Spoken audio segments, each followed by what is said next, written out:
안녕하십니까. 오늘 2024년 주택재개발, 재건축, 정비사업 토지 공고 관련 설명회를 진행하게 된 도시정비과 도시정비계획팀장 김학규입니다.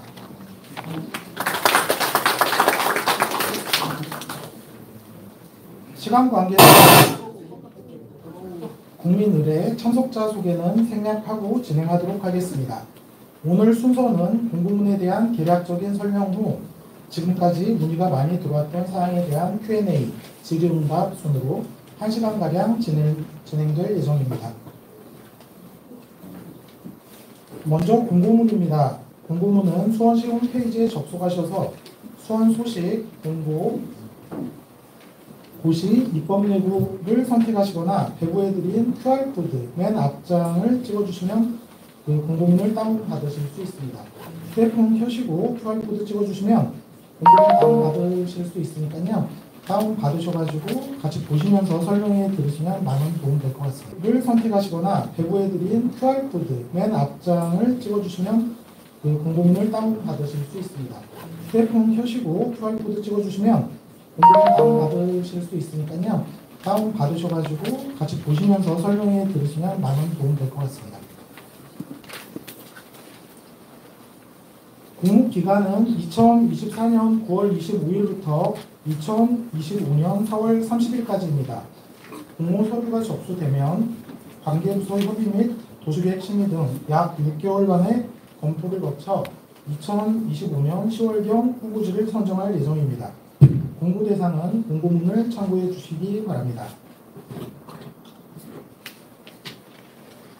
신청 자격은 공고문에 안내 드린 바와 같이 신청 구역 내 토지 등 소유자를 대상으로 주민 입안 요청 방식과 신탁 사업 시행 방식으로 진행됩니다. 다음은 구역계 번호입니다. 구역계 번호 및 구역계 확인 방법은 수원시 홈페이지에 접속하셔서 분야별 정보, 도시, 정보마당, 공지사항을 선택해 주시거나 배부해드린 QR코드를 찍어주시면 보실 수 있습니다. QR코드는 그 다음 장에 있는 걸 찍으시면 됩니다.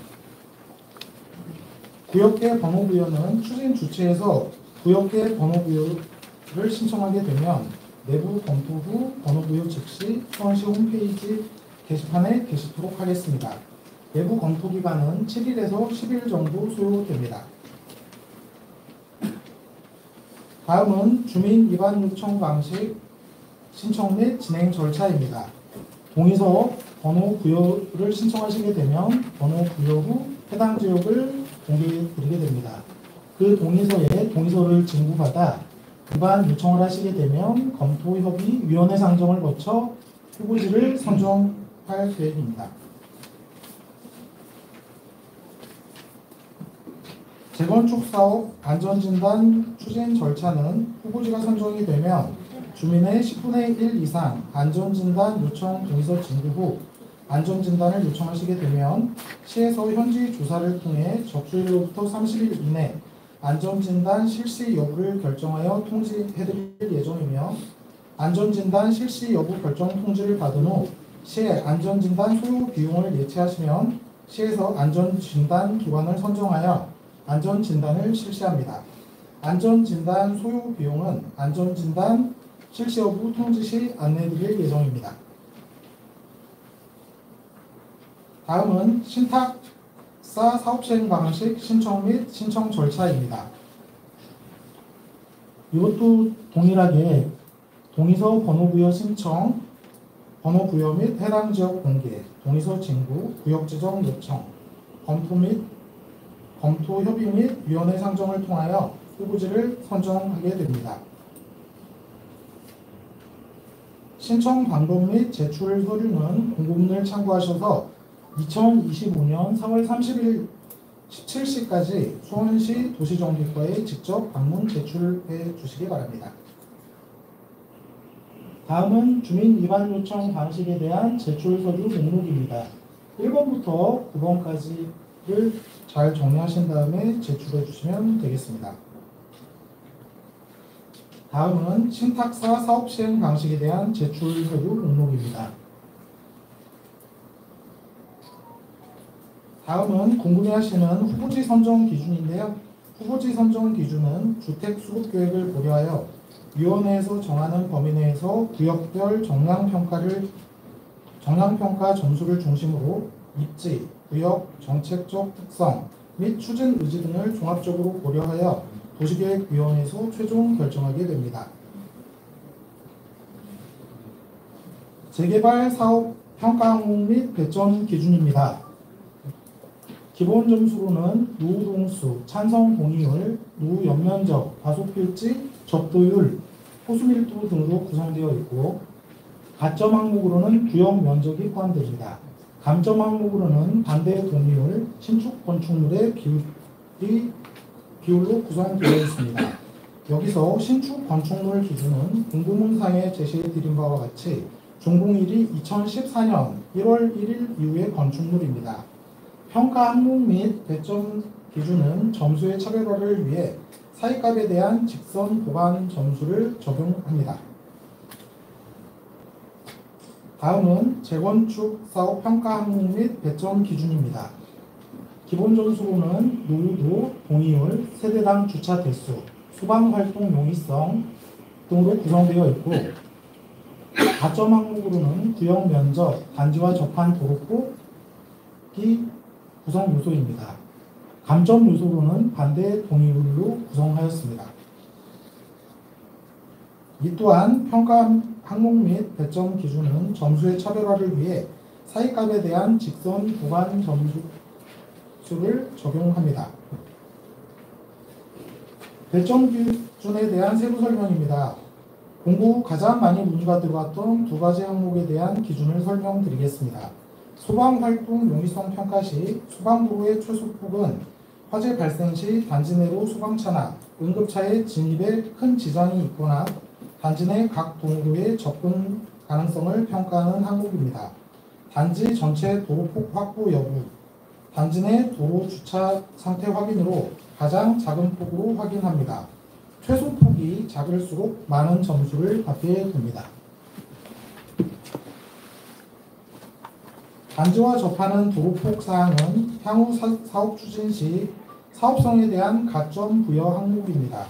공동주택을 건설하는 주택단지는 세대수에 따른 진입도로가 있어야 함을 평가하는 기준입니다. 단지 주변 현황도로 폭 합계로 평가합니다. 단지 주변 현황도로 폭 합계가 클수록 높은 점수를 받게 됩니다. 이상으로 공모문에 대한 개략적인 설명을 마치고 다음은 후보지 공모 공고 관련 궁금해하시는 사항들을 부선의 수차례 회의를 거쳐 Q&A 형태로 정리한 사항을 말씀드리겠습니다.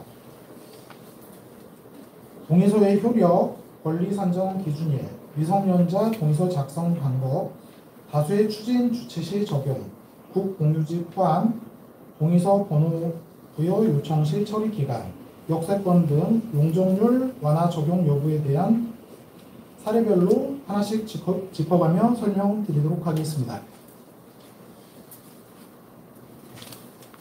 후보지 공모 전에 작성, 제출한 동의서가 효력이 있는지에 대한 사항입니다. 공모 신청 동의서는 정비사업에 동의하는 토지 등 소유자 의사에 따라 작성, 제출하는 사항으로 공모 공고 후 구역계 번호를 부여받아 진거한 동의서부터 인정이 됩니다. 건축 허가 후 미등기 건축물도 분양권이 나오는지에 대한 답변입니다. 도시정비법 제77조 제1항 4호에 따라 권리산정 기준일 다음날까지 소유권이 확보된 경우 분양권을 받으실 수 있습니다. 세대별 구분 소유권 확보 기준은 어떻게 되는지에 대한 사항입니다. 소유권 보존 등기가 권리산정 기준일 다음날까지 접수된 경우 구분 소유권 확보로 인정이 됩니다. 권리산정 기준일은 공고상 안내 드린 바와 같이 공모 공고일 2024년 9월 25일을 기준으로 합니다. 권리산정 기준일은 부동산 거래를 차단하는 것이 아니라 건축물을 분양받을 권리를 산정하는 기준일로 소유권 이전 등기 여부와는 무관함을 다시 한번 설명드립니다. 후보진의 소유권 매매 시 분양권이 나오는지에 대한 사항입니다. 권리 산정 기준일 전에 소유권 보존 등기가 완료된 주택을 매수한 경우 분양받을 권리가 있습니다. 미성년자 동의서 작성 방법입니다. 미성년자의 공모 신청 동의서는 법정 대리인의 동의를 얻어 작성되었음을 확인할 수 있어야 합니다. 두 개의 추진 주체가 일부 중복 또는 동일하게 신청 가능한지에 대한 사항입니다. 동일 또는 일부 중복 구역계에서 두 개 이상의 추진 주체가 신청은 가능합니다. 하지만 향후 주민 갈등 심화 등으로 추진이 어려운 지역으로 판단될 경우 최종적으로 후보지에 미선정될 수 있습니다. 토지 등 소유자 수, 공유율 산정 시 국공유지 포함 여부 관련입니다. 공모신청 동의서는 공모신청 구역 내 토지 등 소유자를 대상으로 합니다. 따라서 구역 내 국공유지를 포함하여 산정합니다. 구역 내 국공유지가 포함되어 있으면 해당 토지 재산관리청의 동의 여부를 확인한 자료를 제출하셔야 합니다. 동의 여부 확인 시 재산관리청의 반대가 없으면 동의로 간주할 수 있습니다. 다음, 동의서 번호 부여 요청 시 처리 기간입니다. 처리 기간은 관련 부서 협의 및 내부 검토로 인한 소요 기간이 7일에서 10일 정도 소요가 됩니다. 역세권 등 용적률 완화 적용 여부입니다. 용적률 완화 적용 여부는 후보지 선정 단계에서 결정되는 사항이 아닙니다. 향후 후보지 선정 후에 정비계획 수립을 통한 정비구역 지정 이후 해당 구역 특성 및 주변 여건 등을 종합적으로 고려하여 도시계획위원회 심의를 통해 최종 결정되는 사항입니다. 지금까지 공고문 및 Q&A에 대한 설명을 드렸습니다. 추가로 질문 있으신 분들은 손을 들어 발언권 얻으신 다음에 질의해 주시기 바랍니다. Q&A도 홈페이지에 있나요? Q&A는 저희가 주민설명회가 내일 오후 3시까지 있습니다. 그래서 그 주민설명회를 다 마치고 나면 그 항목들을 다 정리를 해가지고 저희 구역계 공개하는 홈페이지 거기에 같이 게시해 드릴 예정입니다.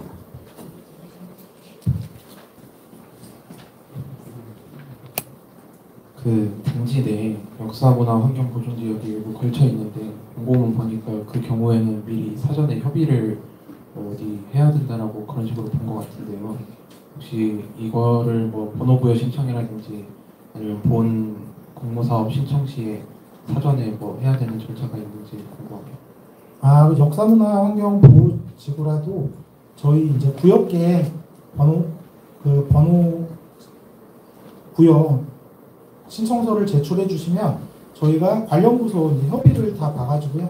그 해당 여부를 다 판단해서 가능하다 그러면 이제 번호를 부여를 해드리는 거고, 만약에 뭐 저촉 사항이 좀 심하게 있다, 뭐 수정해야 될 사항이 있다 그러면 그 문서로 다시 안내를 해드립니다. 그러니까는 그 관계없이 신청을 바로 번호 부여 신청을 해주시면 저희 내부에서 검토해가지고 다시 알려드릴 예정입니다. 그리고 그 단지 내 상가와 공단이 같이 있는데 번호부여 신청 시에 그 상가 공단도 같이 구역계로 설정을 해서 제출을 드리면 되는 건지 그것도 궁금합니다. 네, 안녕하세요. 지원조 팀장 진용석입니다. 구역계 안에 그 상가랑 주택이랑 같이 말씀하시는 거잖아요. 네, 번지가 따로 있어가지고요. 공단이랑. 일단 지금 토지 등 소유자가 각 그 소유권에 맞춰가지고 있는 거거든요. 그리고 같은 구역계 내에 뭐 상가 따로 뭐 주택 따로 개발할 수 있는 건 아니고 어찌됐건 재개발이 됐든 재건축이 됐든 아파트를 짓고 아파트에 따라서는 부대복리시설이 들어가는 부분이기 때문에 같이 보셔야 될 것 같습니다. 네, 감사합니다. 예, 고생이 많습니다. 지금 이 지구 지정을 위한 공모를 하고 있지 않습니까? 근데 제가 알기로는 수도권의 타시에서는 이미 주민 제안에 의해 가지고 지구 지정을 한 그 시가 많은데 굳이 이걸 공모를 해서 지금 여기에 아마 그 참석하신 시민들이 굉장히 관심이 많으신 것 같아요. 그럼 이거 후보지 선정하기 위해서 우리가 동의를 받으려면은 그 일정한 또 비용도 들어갈 거고 시간도 아마 그 한 7개월 정도 들어가겠죠. 내년 4월까지 하려면. 그런데 이제 타시 같은 경우에는 그 지자체에서 직접 나서서 그 지역별로 그 지구 지정에 대한 설명회를 갖고 당신들이 협의를 해서 지구 지정 요건에 그 동의를 가지면 저희 시에서 해주겠다 이렇게 하는 시가 경기도의 그 수도권의 대다수인데 이거를 공모를 해서 동의율을 맞춰가지고 왔을 때 만약에 떨어졌을 때 선정이 안 됐을 때 그때 그 아마 그 주민 간의 갈등도 많을 거고 또 수원시에서 지금 추구하는 이 개발 사업을 조금이라도 앞당기려고 하는 것이 자칫 주민 간 갈등을 저는 할 수 있다고 생각하고 모법에 도시비 정비법에 보면은 주민 제안을 해서 여기서 지금 요청하는 50% 3분의 2 동의를 하면은 그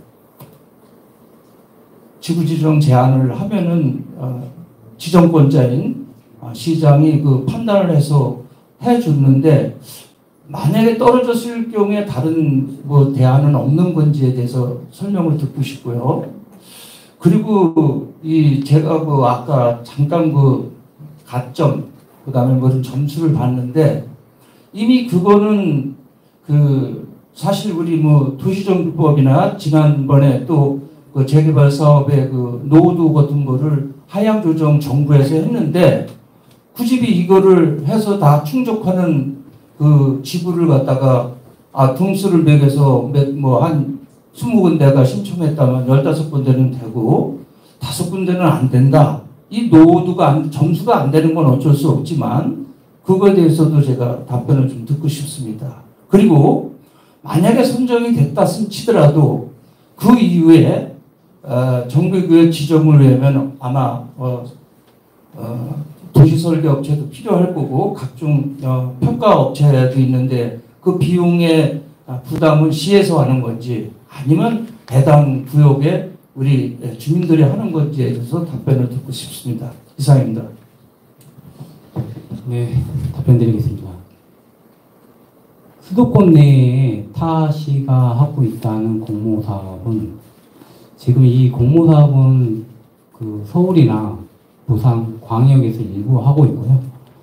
지금 저희 시가 지금 지자체에서 선두적으로 도입을 한 사안입니다. 그 공모를 도입한 사유는 기존에 저희가 10년마다 기본계획을 수립을 해서 예정구역을 지정했습니다. 10년마다 예정구역을 지정을 할 때 법적인 검토를 통해서 좀 위원회를 통해서 예정구역을 선정을 했는데 이러다 보니 주민들이 그 나는 정비사업을 하기 싫은데 왜 지정을 했냐 이런 반발로 인하여 해제된 지역이 꽤 됩니다.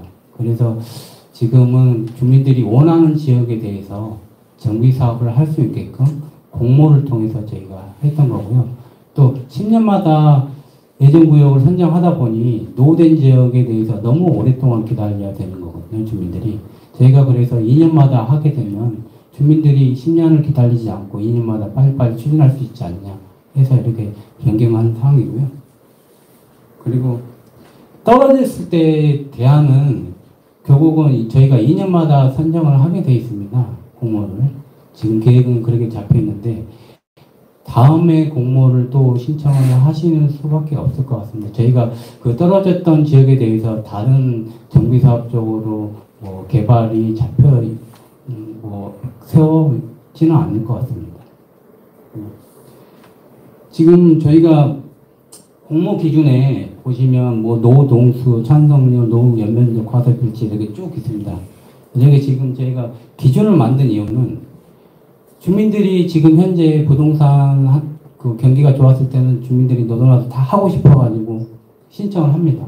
근데 막상 부동산 경기가 꺾이면 또 다 해제해달라고 하거든요.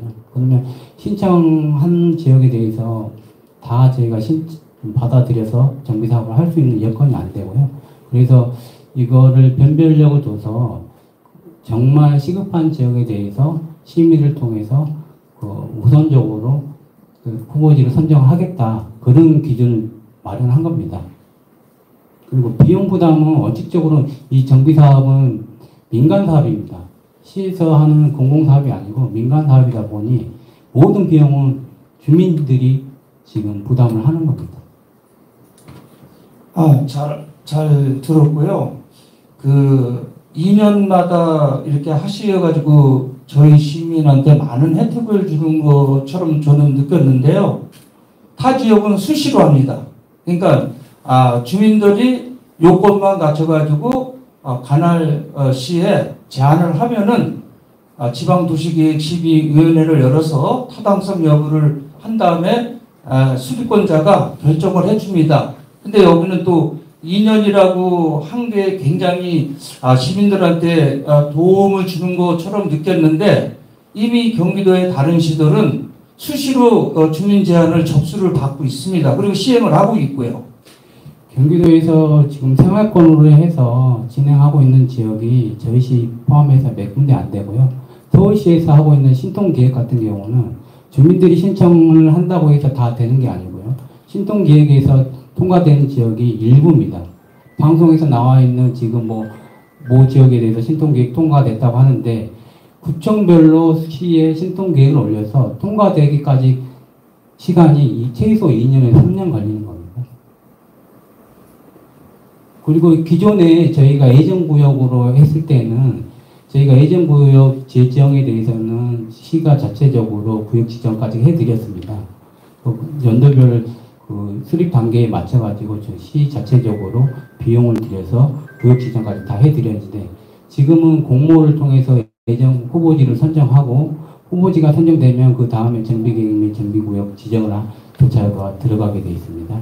그러다 보니 모든 비용은 주민들이 부담을 하시는 겁니다.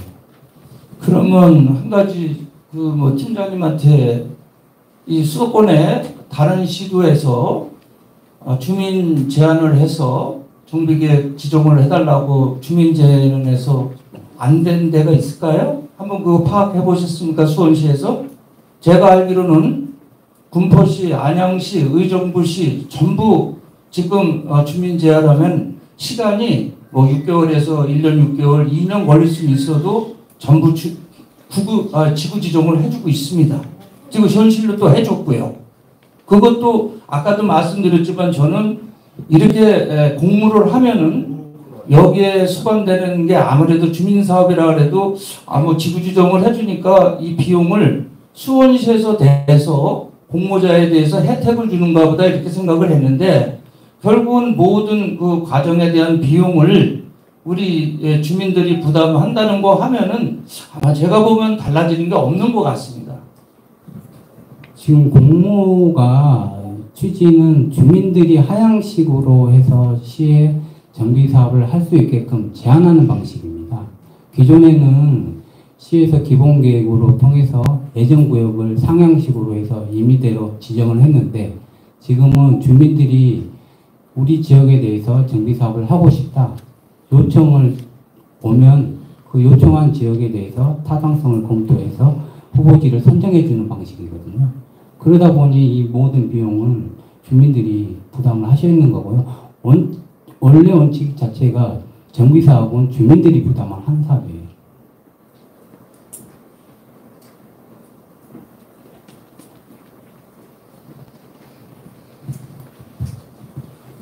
서울시 같은 경우에는요, 공모를 갖다가 이제 신토, 청년주택에 대해서 각 분야별로다가 이 결정을 해서 그렇게 해서 이제 공모에 응하는 안건에 대해서 검토하는 걸로 이렇게 알고 있습니다.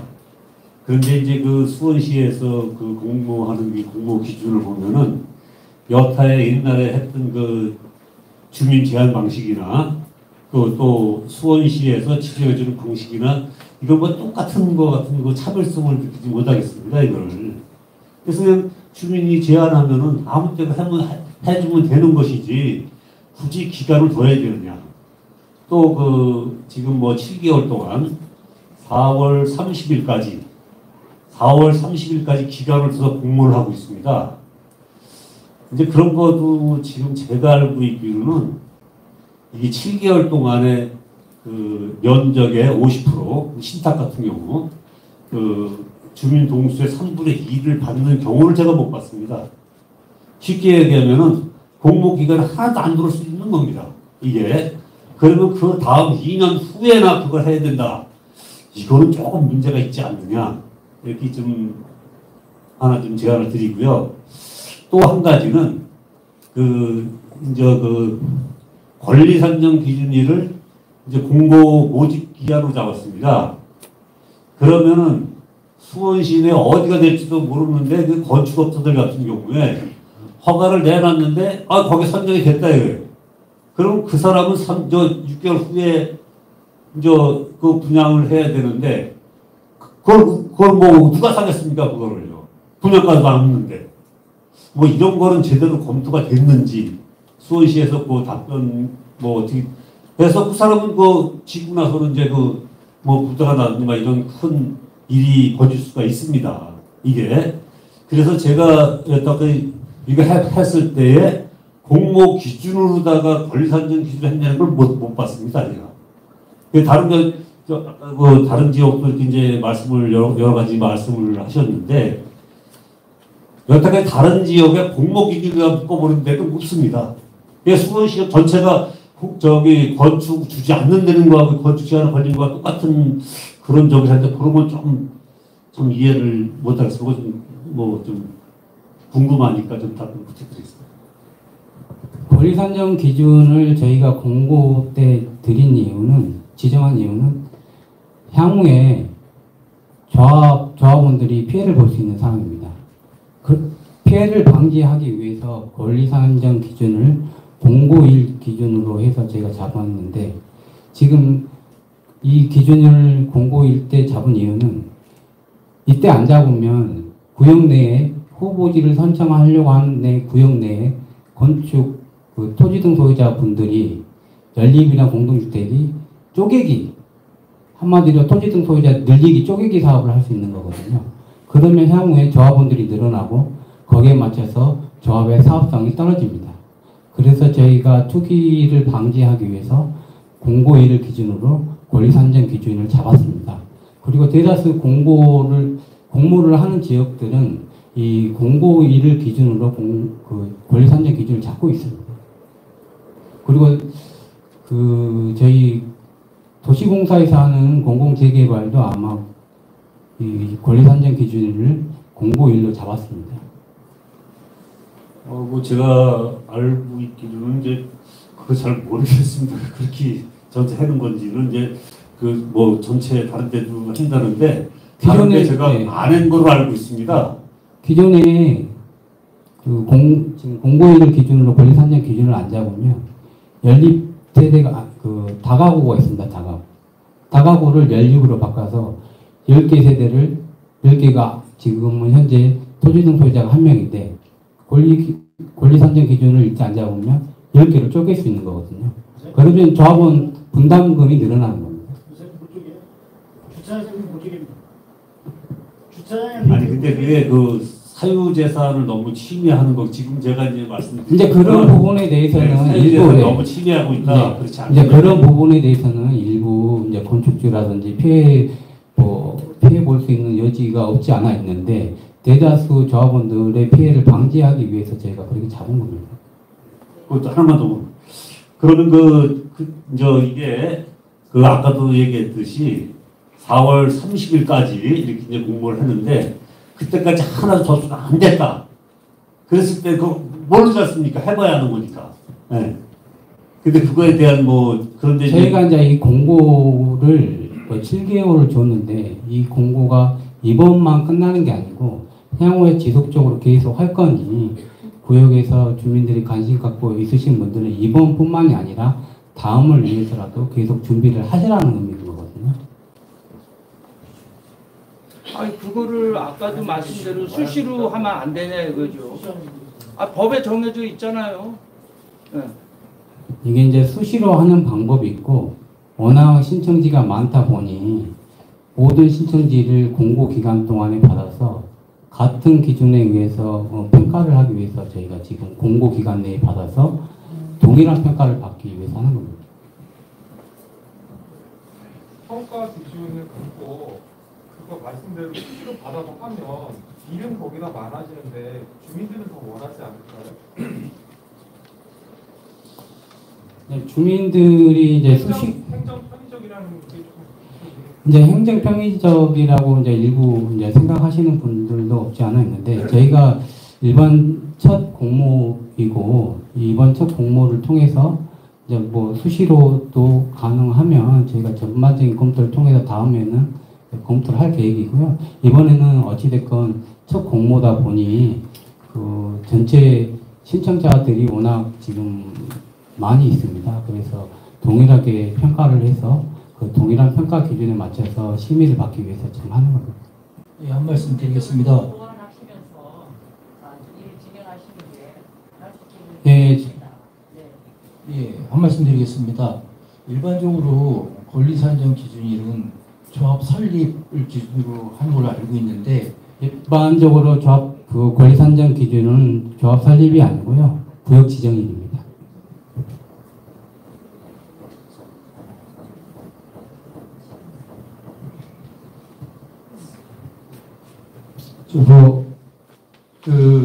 이게 지금 후보지 선정이 되고 나면은 후보지 선정된 그 구역에 대한 어떤 인센티브가 별도로 있는지 또는 또 이제 이게 방식이 기본적으로 주민 제한 방식이나 세탁 시행제 방식을 제한을 하게 되면 이 동의서 신고하는데 이제 필연적으로 비용이 수반이 되는데 이 비용에 대한 수반이 되더라도 후보지 선정된다라는 어떤 그런 기대치가 있으면 뭐 주민들의 힘을 모아서 진행을 하겠는데 그 부분에 대한 것도 지금 확실치가 않은 상황인 거고 그게 또 안 되면 2년 뒤에 해야 된다는 그런 말씀하고 두 번째는 선정이 된다 하더라도 이 후보지 선정에 대한 어떤 인센티브가 뭔가가 좀 있어야 되지 않을까 하는 생각이 드는데 그냥 단순히 선정에 관련된 부분만 얘기를 하시는 것 같아요. 가령 분당이라든지 일기 신도시 같은 경우들은 노후도시특별법이 적용 대상이 돼서 용적률 인센티브 완화라든지 사업성에 대한 부분들을 개선을 하고자 하는 부분들이 있는데 지금 공모에 대한 부분들 보면 단순히 그냥 후보지 선정만에 국한되지 않느냐라는 좀 생각이 들어서 예, 설명드리겠습니다.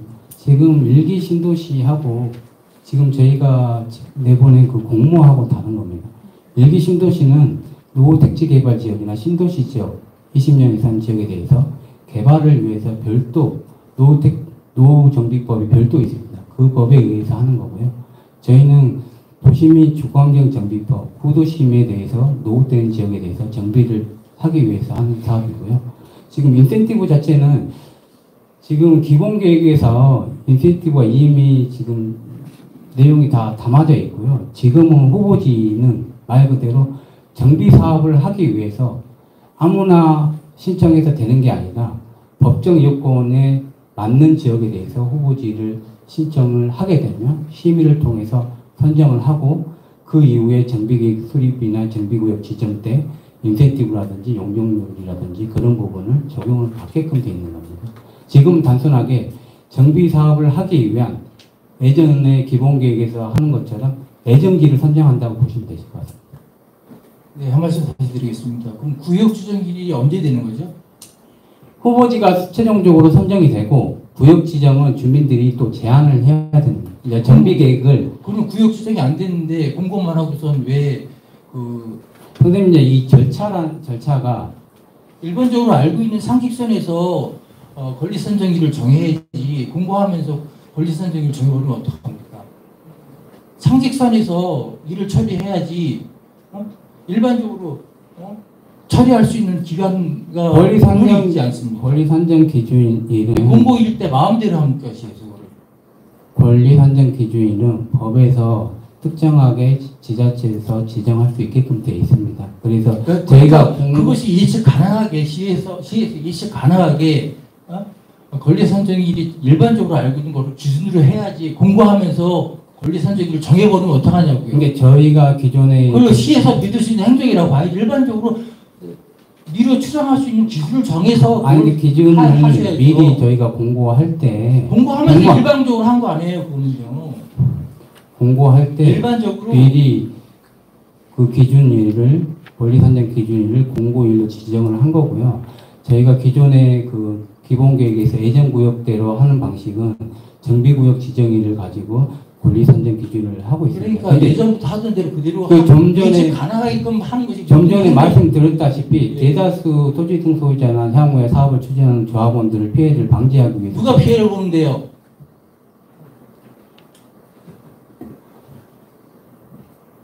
법이라는 거는 누구나 일찍 가능하게끔 룰을 정하고 있으면 거기에 맞춰서 가고 바꾸려고 하면 미리미리 통지를 해줘야죠. 갑자기 해버리면 어떡합니까? 이게 법에서 저희가 권리 선정 기준을 따로 정할 수 있게끔 되어 있습니다. 그래서 공고할 때 그렇게 그러니까 하는 거고. 일반적으로 하던 것이 있으면 그대로 하거나 아니면 그 사전에 변경인데 미리 공지를 했어야지. 공지도 아니고 탁 던져버리고 이날 기준으로 하겠습니다라는 건 잘못된 행동이라는 거죠.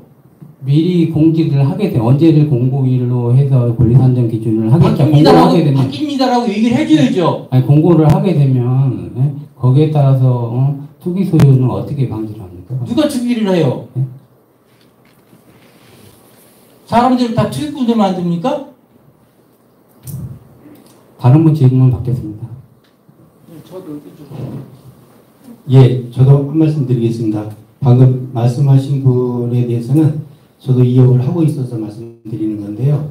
그 후보지 선정될 때 보통 권리 선정 기준을 서울시 같은 경우도 기본 원칙은 그렇고 투기 우려가 있다고 치면은 구청장이 재량으로 앞당길 수가 있는 겁니다. 일반 상식적으로는 이제 뭐 방금 말씀하신 분 충분히 이해가 갑니다만 그 권리 선정 기준을 그렇게 잡고 있더라고요.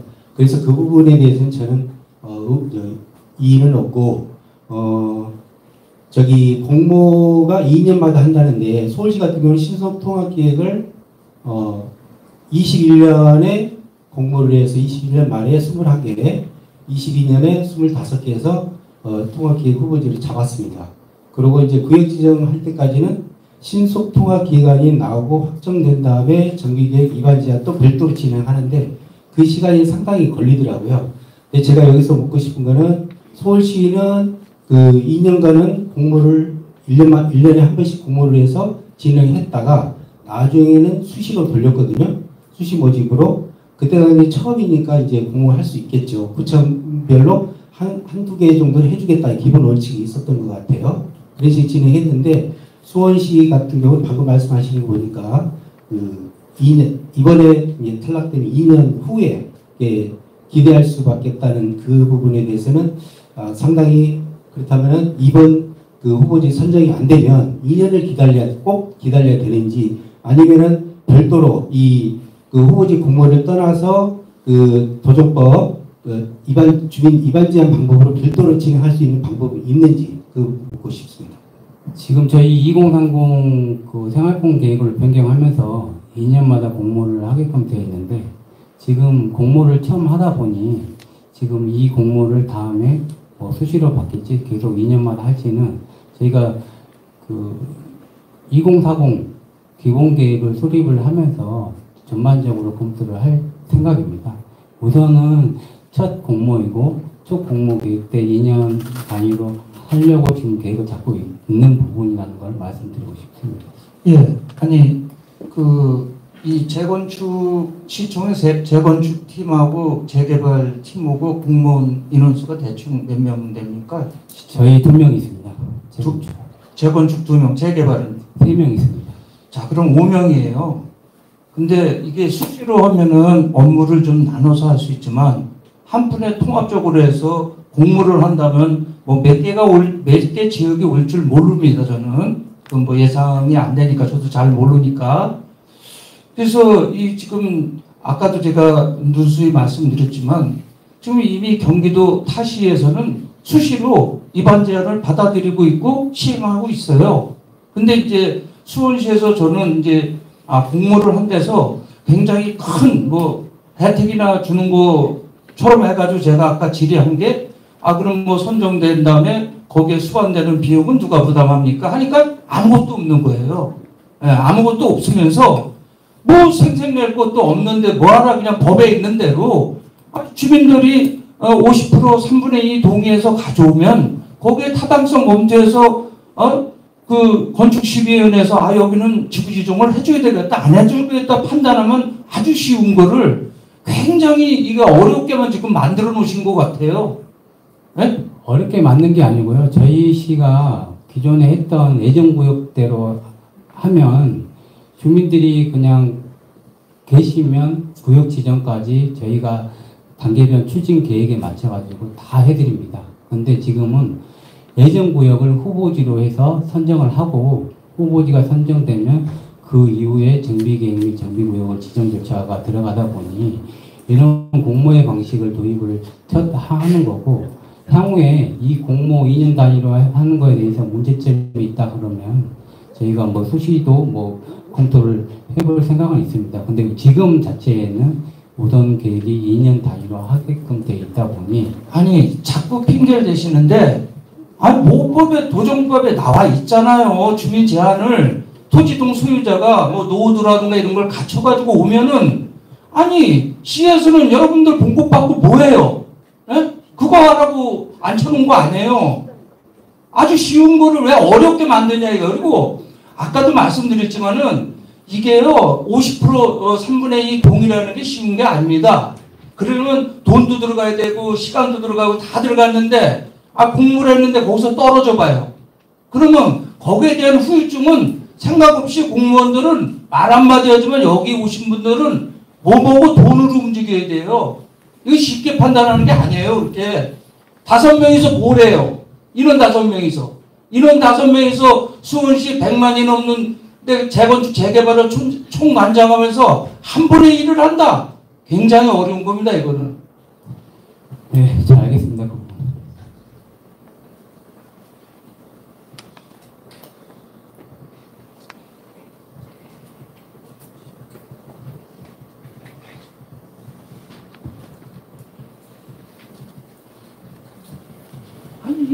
지금 제한 방식에서 그 제한자 자격에 대해서 한번 여쭤보려고 합니다. 지금 제한 자격자들이 토지동 소유자라고 이렇게 되어 있는데 이 부분에서 좀 약간의 의문점이 있는 게 뭐냐면 예를 들어서 종합건설 면허를 갖고 있는 대표자일 경우 법인의 대표자일 경우요. 이 대표자가 제한할 자로서 제한 신청을 해서 받을 경우 건설법의 그 이해 당사자로 제한자로 문제가 되지 않는 문제하고요. 예를 들면 그런 분들은 그러면 실제 예를 들면은 대우건설의 대표자가 법인의 대표자가 그 지역에 토지를 소유하고 있어요. 그러면 이분이 그 구역에 제한자로서 자격이 가능한가? 이 부분을 건설법에 이해 당사자의 법인이 없을까요? 법인도 토지 등 소유자가 될 수 있고요. 법인의 대표가 위임을 받아서 할 수 있습니다. 그거는 건설법의 이해 당사자 쪽하고는 전혀 관계가 없다. 예, 저희는 도시 및 주거환경 정비법에 따릅니다. 상위법이 건설법 아닙니까? 아닙니다. 그건 별개입니다. 별개법입니까?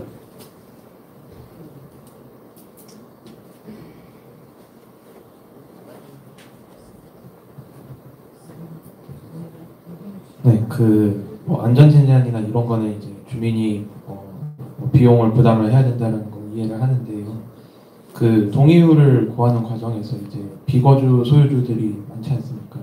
이제 그런 분들한테 동의율을 구하기 위해서 연락할 수단이 필요한데 그게 좀 많은 어려움들이 다들 있으실 것 같아요. 그래서 그런 부분을 좀 시에서 등기부등본을 이렇게 번호부 신청을 할 때 그 좀 다 한 번에 좀 이렇게 제공을 해준다던가 뭐 그런 식으로 조금 해주실 수 현재 법에서 정비구역 제한할 때 시에서 제공은 어렵고요.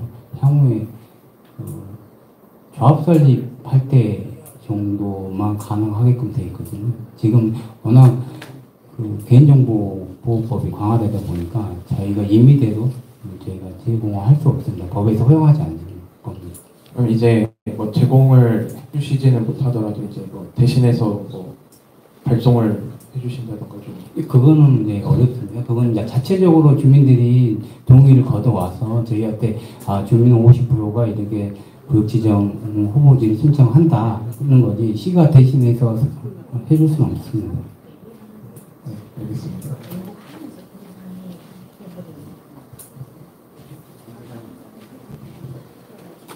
아까 질의한 내용에 대해서 다시 한번 확인을 거치려고 합니다. 예를 들어서 그 종업면을 소유한, 즉 예를 들어서 그냥 회사 이름을 하나 가지고 얘기할게요. 대우건설에서 토지 등 소유자가 되어 있습니다. 대표자가.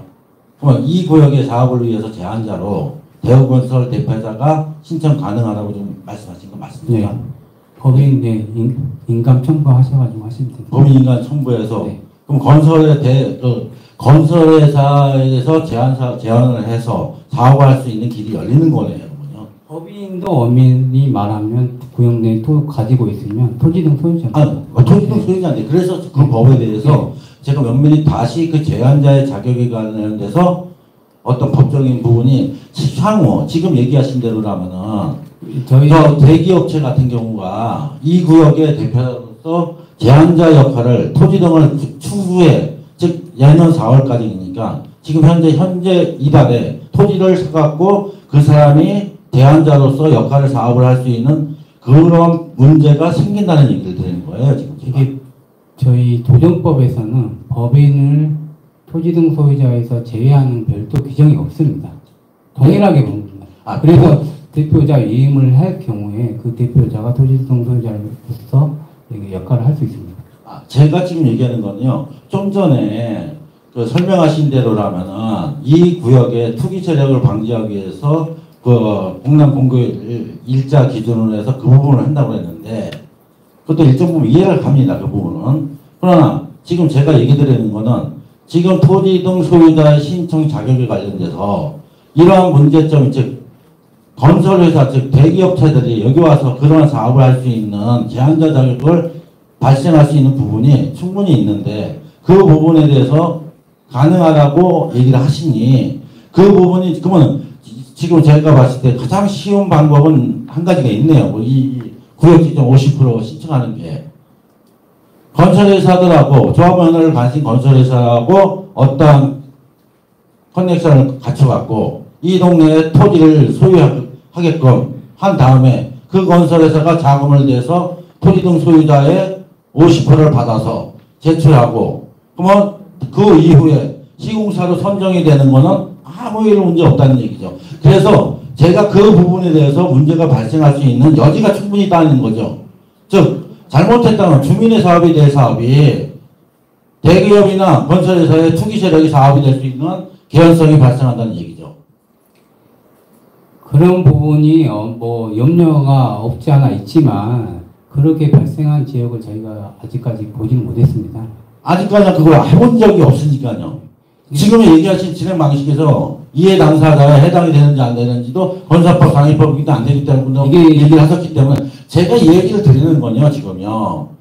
현재 법이 지금 제한자의 그러한 문제점이 있으면은 수원시에서는 다시 조례적을 방식을 바꾸든지 어떤 형태로 해서 그러한 제한자들이 투기 세력이나 투기 건설, 토건족들이 들어오지 못하도록 할 수 있는 법을 조례에서 첨부를 해라는 얘기예요. 지금 현재로서 이거 지금 단순하게 얘기하시지 않습니까?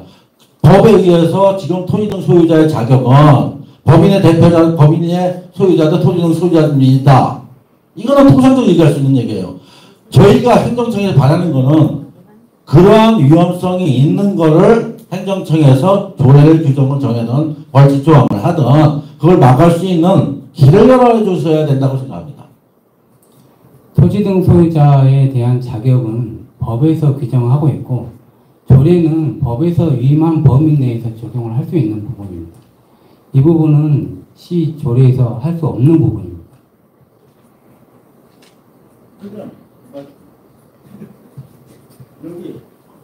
지금 수원시의 말씀대로라면 자 토지 등 소유자가 토지동 소유자들 법인의 즉 제가 그랬잖아요. 대기업의 건설회사하고 그 사람들이 우리가 지금 이 여기 구역 신청하시는 분들 오시는 분들이 간단합니다. 이거는 이론적으로 지금 수원시의 얘기는 그 건설회사들하고 어떤 커넥션만 갖춰서 토지를 하나 구입을 하게 하고 난 다음에 그 사람을 제한자로 만들면 됩니다.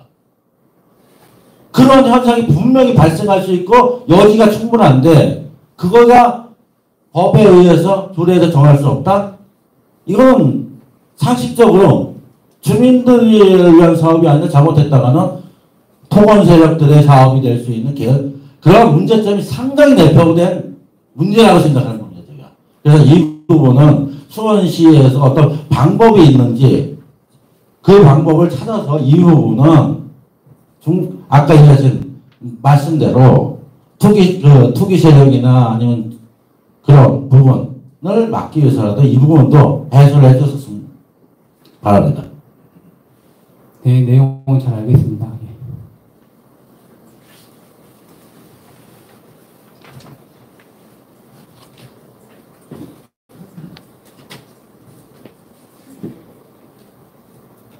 예. 추가 질의하실 분 없으시면 이것으로 그 주택 재개발 및 재건축 정비사업 후보지 공모 공고 설명회를 마치도록 하겠습니다. 긴 시간 경청해 주셔서 감사합니다.